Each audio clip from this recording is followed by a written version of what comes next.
The president's reportedly asking his staff whether he can issue preemptive pardons for himself, his family members, Rudy Giuliani.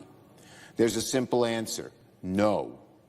No, Mr. President, that would be a gross abuse of the presidential pardon authority. Do you think that those pardons are appropriate? Do you think they would be legal? I don't think they are appropriate at all. So this is an administration that came in grifting, and it appears it's going to leave the same way. Is there an innocent explanation for someone to seek preemptive pardons for family members? Would you do that if you knew you were innocent and just worried about outside forces? The answer to that is going to be no.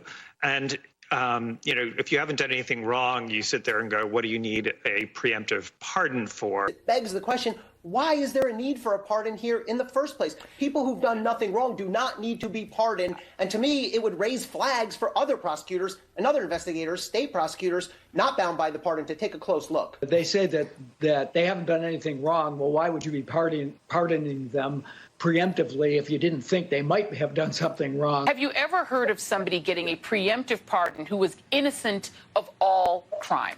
Who's just an innocent person? Have you ever heard of that? Just somebody getting a blanket pardon and they're an innocent person?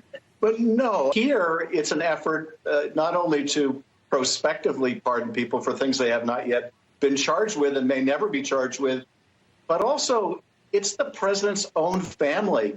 It's people that have been covering up for the president in addition to his own family. And so there is a self-interest at play as well. And I think that makes this quite unique. Your baseline assessment that you don't need a pardon unless you're guilty of something is dead on the money. Does this concern you?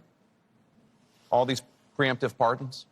Well, it concerns me in terms of what kind of precedent it sets and how the rest of the world looks at us as a nation of laws and justice. In terms of the pardons, you're not going to see in our administration that kind of approach to pardons.